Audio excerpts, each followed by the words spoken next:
Hello and welcome to this podcast. I'm Hemant Singh and this is the Delhi Policy Group. Across the world, we are witnessing a transformation in how wars are fought. In Ukraine, a technologically outgunned nation has leveraged drones, AI, and agile decision making to slow down one of the world's largest militaries.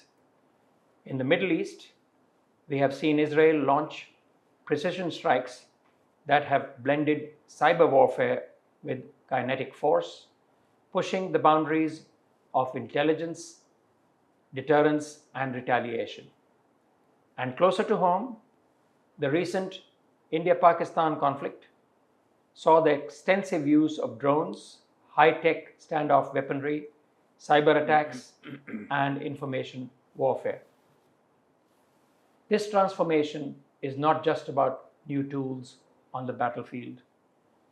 This is about a new battlefield entirely, one that includes space, cyberspace, and even cognitive space. So, what does this mean for India? Are we evolving fast enough in terms of doctrine, capability, and strategic thinking to respond to these challenges, particularly in the shadow of a rapidly modernizing PLA? What role should AI, drones, cyber resilience, and civil military partnerships play in our future preparedness? To discuss these and related issues, I will be joined in this podcast by Lieutenant General Dipendra Singh Hooda, our distinguished fellow for military strategy. And now we welcome you to our discussion.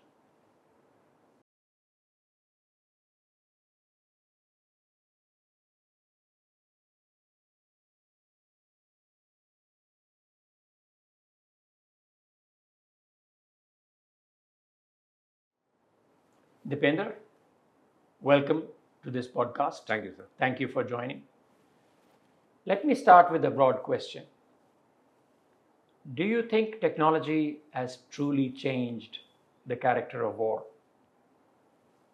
Or are we just seeing new tools being used to fight age old battles? How should we view this from a doctrinal perspective? In the essence, is war still the same? It used to be about political will, kinetic force, and dominance. Or have technology, AI, drones, cyber operations shifted something much more fundamental?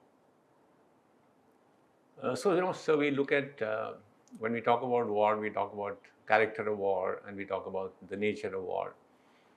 The character of war keeps changing as new tools of war fighting become available, and that is what we are seeing today. It's moved beyond physical spaces, so it's no longer about tanks and trenches. We are seeing cyber attacks which could disrupt critical infrastructure. We could see information warfare that almost in real time is influencing public opinion. So what we are seeing is a shift from physical spaces to information, to the cognitive domain, to the cyberspace. And this is a significant shift beyond physical spaces. We are also now talking about AI-driven systems which minimize the need for human intervention. We are using terms like democratization of destruction, which is high-tech, lethal tools becoming available to almost everyone, to non-state actors, etc. And so certainly the character of war has changed, and we need new strategies, we need new doctrines to sort of deal with it. Coming to the more fundamental question of the nature of war, and as you mentioned, there is this traditional thinking that the nature of war remains constant. It's violent, it's a clash of wills, it has a political nature, etc. And this cannot change. But I think when we look at how technology is being used, we need to ask ourselves, do a sort of a deeper dive into this issue. Are we going to see future conflicts with minimal violence, which play out only in the cyberspace, in the cognitive domain, in the information domain? We normally, look at wars as state-centric. Now we have these huge multinational, transnational technology companies with enormous data, enormous influence over, how they can impact our social fabric. So while I know it's a standard saying that the nature of war remains sort of constant, but I think we need to do probably a sort of deeper dive and even look at these more fundamental questions.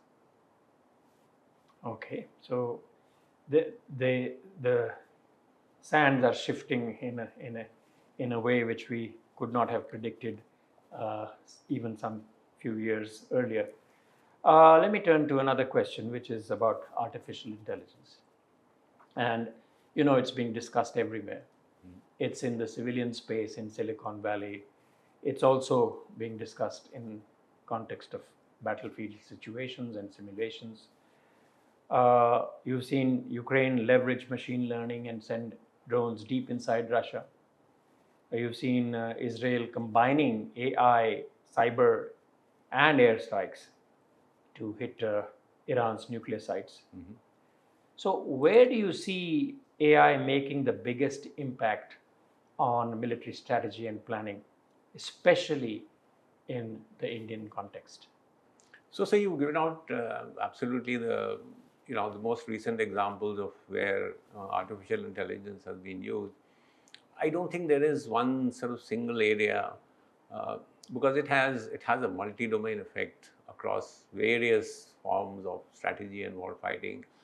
So we are seeing AI being used to bring together information from different sources, and that information is then quickly synthesized. Targets are selected by artificial intelligence tools, which also say this is the best weapon for targeting. That has actually compressed what we call the Hooda loop, the observe, orient, decide, and act, which used to take a certain amount of time. With AI has become completely compressed and sort of gives tremendous advantage to the person who is using it. And then, of course, there are other uses in logistics, predictive maintenance, bringing out war-fighting scenarios for commanders to train. And I think these are areas which the Indian military is also looking at, seeing specific areas and sectors where artificial intelligence can be used as a force multiplier.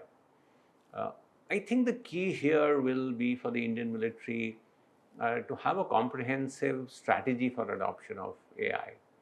I don't think we can look at it, as I said, because it encompasses all the fields. So we need a comprehensive strategy. And the other thing that we need is good data. And therefore, issues surrounding data, training of personnel in the use of AI, as I mentioned, an AI strategy. These are things that the Indian military should now be looking at in order to have a comprehensive picture of how AI is going to be used. So I hope that we've started down that path. Some work certainly is being done in that. So on the data side, they are looking at how to get better data integrated. And can we say that AI played a role in our recent conflict with the neighbor? Oh, to some extent it did, but to be honest, I don't think we have adopted AI in such a large way as we are seeing, for example, in Ukraine, etc. I think we still have some way to go there. Okay, so there's way to go, and we need to make progress and strategize on the mainstreaming of AI in our military, right? Absolutely. Okay, good. So the next question, I come to China, and China, as you know, is making giant strides in hypersonic weapons, drone swarms, battlefield AI. PLA talks about intelligentized warfare, fusing AI, big data, electronic warfare together. From the strategic lens, how should India be thinking about this current possible asymmetry? I suppose it is an asymmetry. can we realistically match China capability for capability? Or is our strength going to lie in smarter use of technology and doctrine? So, you absolutely correctly pointed out the advances that the PLA is making, infusing together, AI, electronic warfare. They have recently raised what they call an information support force. Their warfighting doctrine talks about system destruction, system warfare, that we should be looking at destroying systems of the adversary and not so much as physical force, etc. And they have gone a long way in this. In fact, they're talking about a world-class force by 2050. I'm not sure we can directly sort of match this asymmetry system by system. I mean, their technological capacity, industrial capacity, defense budgets are much larger than ours. And so I don't think we can sort of outspend them in this. What we need to look at in detail is what is the warfighting doctrine and strategy that is going to be adopted by the PLA, and how do we counter that? If they are going to be coming with drone swarms, are we going to have equal swarms of that nature, or do we need a much better counter drone capacity and capability? If they have, I don't think we can match them in the kind of traditional ballistic missiles, conventional missiles force that they have. So do we need to look at better anti-ballistic missile defenses? They have good cyber capability. Should we also develop an offensive cyber capability that we can demonstrate, a small sort of cyber tap into their power structure to tell them that we also have that kind of capability. So those, I think, based on how we think the PLA is going to fight, based on that, we need to sort of have a smarter strategy, a more innovative strategy on how we are going to counter the advantages that they currently seem to have. At the same time, I think we are making some progress. We don't have exactly hypersonic weapons, but we do have very highly capable Mach 2.8 BrahMos missile with us. Are we moving in that direction of hypersonics? And what about the drones and the drone swarms? Are we considering such advancement within our military? Yes, so drones are being employed in a very big way, and I think Operation Sindoor has shown that. So there is a big push towards drones and counter-drone systems. We have not had a conventional sort of ballistic missile force, but there is talk now within the military that there is a need to raise a rocket force, which will combine cruise missiles like the BrahMos with traditional ballistic missiles, conventional ballistic missiles that we are developing. So there is, I think, movement in this direction. Okay, that's reassuring. My next question is about gray zone activity. And now you see that there is a lot of this happening in the cyber, psychological, or information warfare domains. So traditional deterrence, as you recall, used to be built around visible military strength and signaling. Do you think India needs to rethink deterrence for this new age of non-kinetic threats? Absolutely. We need to start rethinking how we will apply deterrence in gray zone warfare. So you have cyber attacks where attribution is extremely difficult, very difficult to say which is the country that has done it. You have disinformation, which is anonymously spreading on our social networks, affecting our social cohesion. So how do we deter these activities? And I think what we need to do is sort of also develop capabilities for gray zone warfare. If we are going to be taken by cyber attacks are going to be there on our critical infrastructure, we certainly need to also, one, uh, have a defensive capacity. And to have that defensive capacity, we need to look at our critical infrastructure, see hardware, software, which is of foreign origin. We have a lot of Chinese equipment in our power networks, in our communication networks, for example, and see how we can replace that with indigenized capacity and capability. As I said, also build offensive cyber capability. The key, I think, sir, here is the credibility of our response, of how we are responding to gray zone warfare activities below the threshold of traditional war. And I think we have demonstrated that with regard to terrorism in the recent past, saying that, look, terrorist attacks will be treated almost at par with war on India, and therefore we will respond strongly. And I think this needs to be also extended to other areas of grey zone warfare, where we say that, look, this is not a low risk option for you, and that India will respond. And obviously, this will require, it's beyond the military, it will require a national response, combining military, diplomacy, other tools, that are at our disposal. So a transition from just the gray zone in terms of physical operations to a counter gray zone in the psychological and information domains.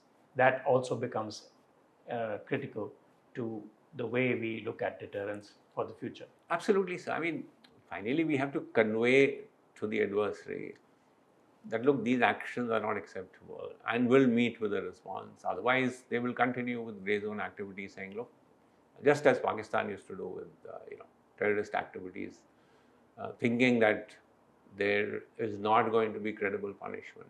And as I said, we have demonstrated that we've done that. Okay. Let's turn to how we build our military. You know the manner in which our procurement system works. How can India better integrate its private sector and its startups, especially the talent in AI, robotics, dual use technologies, and the like? Do you think we are doing enough in terms of empowering innovation through the schemes which are extant, like IDEX, Make in India? Is there still too much red tape and not enough agility in this exercise? Look, I think one thing is clear, that we need to exploit our private sector. We need to exploit the innovation that is there in our startups. We have some very, very smart people working in fields of AI, cyber, quantum, etc. And some steps have been taken in this regard. So we talked about the IDEX, you have the Technology Development Fund of the DRDO. But I still think much of our sort of procurement and R&D is still concentrated in the defense public sector undertakings of the government, in the DRDO.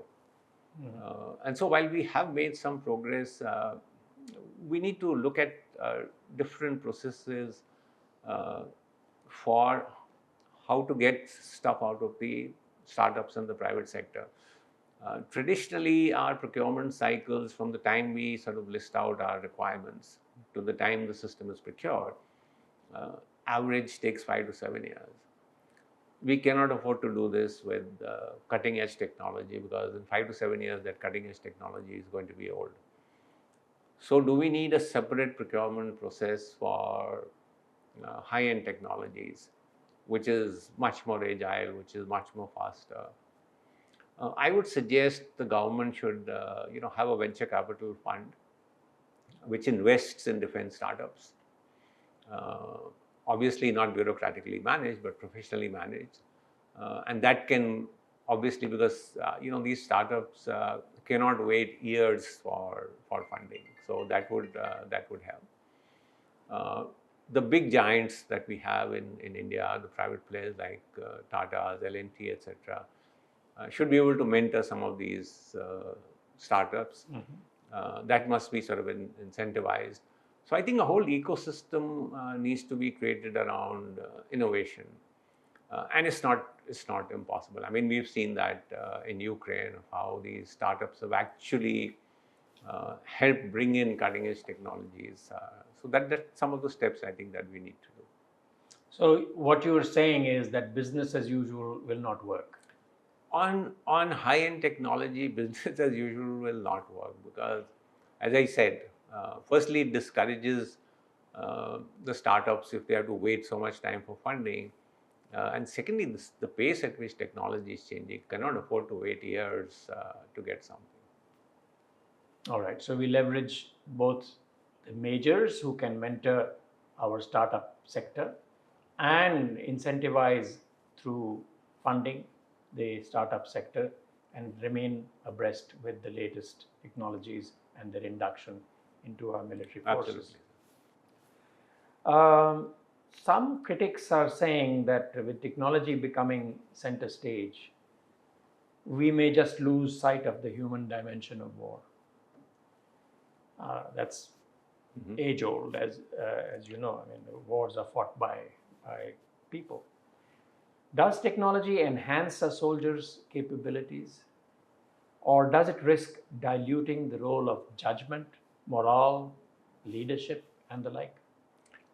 Look, so I think we need to have a good balance between this. Now, there is no doubt that technology is enhancing the capability of soldiers, both at operational level, tactical level, even at the individual level of how it is empowering soldiers. But at the end, as you said, warfare is sort of human activity. So you can have, let's look at Ukraine, for example. Everyone's talking about drones and how they are impacting and becoming central to war fighting. The fact is 99% drone attacks are carried out by operators behind the scene. And it is their expertise which actually makes these drones more effective. I think there was a British general who famously said, look, you can't cyber your way across a river. So you can find and fix the enemy, but ultimately it's the soldiers who will have to actually physically sort of capture ground, attack targets. Even in Ukraine, while there is a lot of high-tech warfare, but you are still measuring success by how much ground has been captured. So, the human part of morale, motivation, good leadership, I think these are quite central to war fighting today. So even as we focus on getting cutting edge new technologies, I think the human resource element must remain important. And sometimes we tend to sort of ignore that and just look at technology.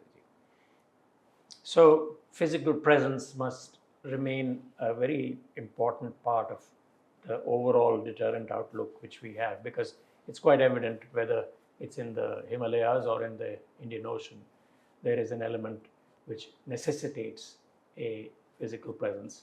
And yes, the technology element is going to become more and more relevant and more in use during war fighting, but the soldiers are going to remain important, and the human development aspect of this will remain important for our decision making. Absolutely.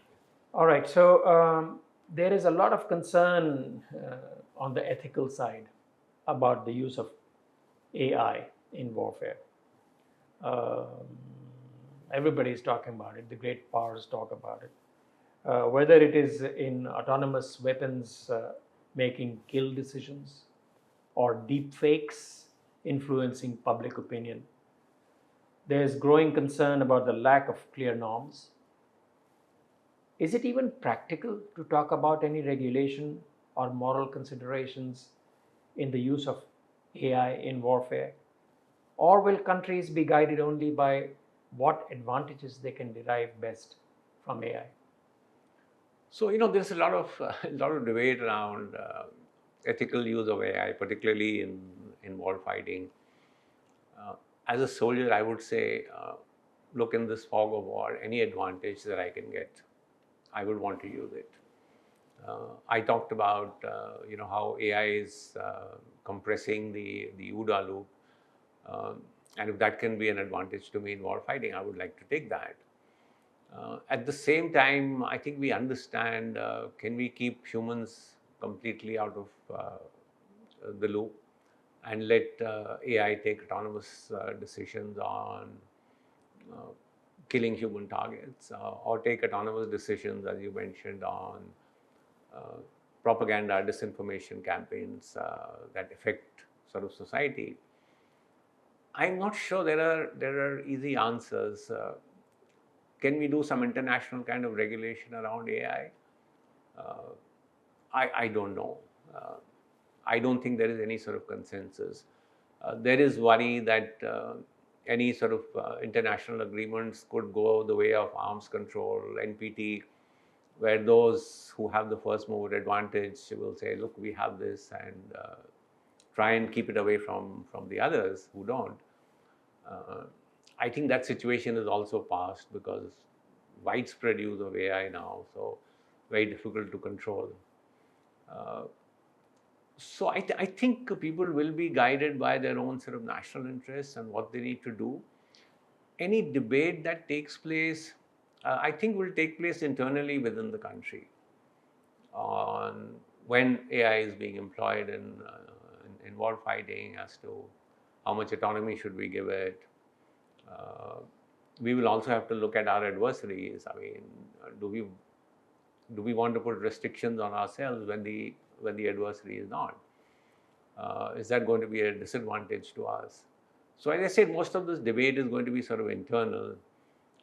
But as the use of AI becomes more and more widespread, I think this debate will carry on. Although, frankly, I don't see any sort of clear answers on whether any regulation is even possible at this stage. Well, you can already see that the loitering weapons and loitering drones and things of that, things like that, autonomously targeting targets as well as individuals or enemy soldiers, etc., is an ongoing part of the operations which we have seen in Ukraine. But what is more worrisome, as far as I can see, is that international humanitarian law or the laws of war, they are already being violated with impunity. And to now, if you add another element of how to check this new issue of the use or the ethical use or moral use of AI, I think we should really start at the moment with the reversion to the laws of war and respect for international law in that domain. Yeah, so as I said, can we get some international consensus on this? And I'm not sure it is coming. As you mentioned, in fact, humanitarian laws, etc., are only weakening, and so are institutions like the United Nations. Have almost completely weakened. Have very little sort of say over what nations do. And the great powers have taken this entire issue of AI and ethical moral standards away from the UN. So there is going to be no broad-based international consensus around this. All right, so we need to be prepared to do the best we can through our own internal debates on how AI is to be effectively mainstreamed in our military. So for my last question, you've seen a lot of our terrestrial security challenges, and clearly there are challenges which are also going to grow in the maritime domain. If you look at the next 10 years, what might a conflict between India and a major adversary look like? And what do we need to do today to be ready for that scenario? What should be our national priorities? And what changes are essential in force structures and doctrines as we prepare for this future? So if you look, sort of 10 years from now into the future, the sort of trailer we've already seen, some glimpses of how future wars are going to be fought, is already there, visible before us. So, will a war with a major adversary, and we have a technologically advanced major adversary in front of us, could it start with a massive sort of cyber attack which take down your power infrastructure, essential services, telecommunications, etc. We are going to see drones forming across our border. China is one country which has very advanced technology as far as drones are concerned. I call it it's going to be a war from afar. We have seen again glimpses of that. Standoff precision weapons being fired from hundreds of kilometers away. In India, we have been fortunate that the civil population, except in those border areas, has largely been untouched by our past wars. People in central South India, for example, I don't think they have felt any sort of impact of wars.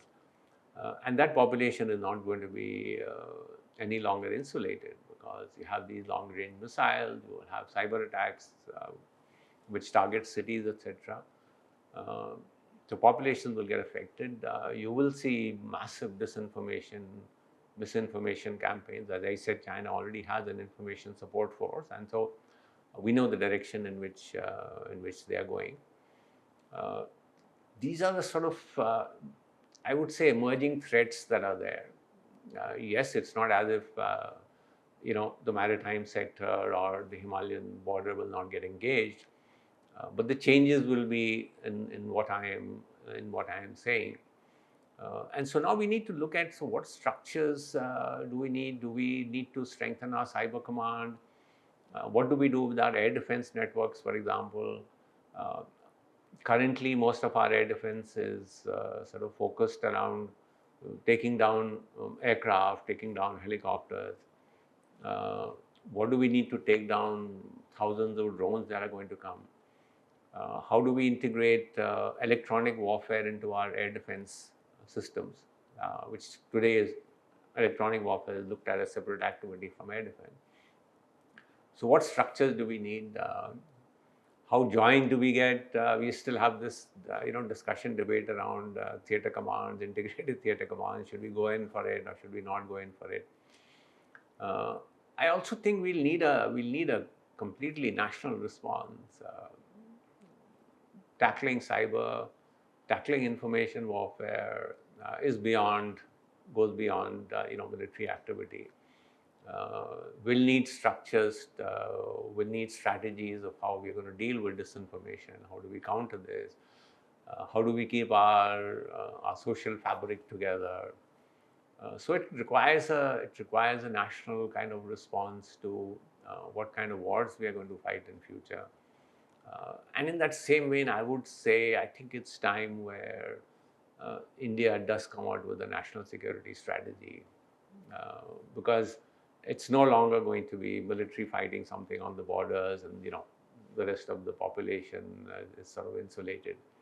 It will require a whole of national approach. So a national security strategy which brings all organs of government together in case of a war is something that's essential. So beyond military capabilities and structures, a cohesive national response is what will work. So the importance of civil-military partnership in both realms, on the government side in terms of policy making and decision making and capability development, as well as the induction of our highly capable private sector in specialized roles within our warfighting capability doctrine. I think both of these have to be contemplated very seriously. Absolutely, sir. So even if you see in Operation Sindoor, the private sector has responded very quickly, although the conflict was only 4 days. But I know that startups and private sector companies were proactively engaging with the military to say, look, what is it you need? So which is good. But I think this engagement should happen prior to a conflict. That would be more appropriate.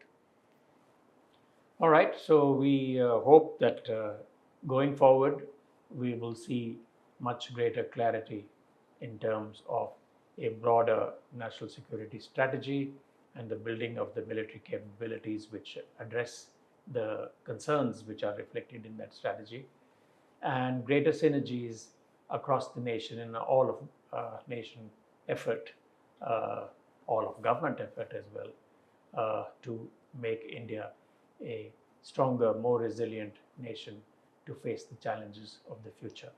Thank you very much for joining me, General. Thank you. And all the very best. Thank you. Thank We'll you. see you. Yeah.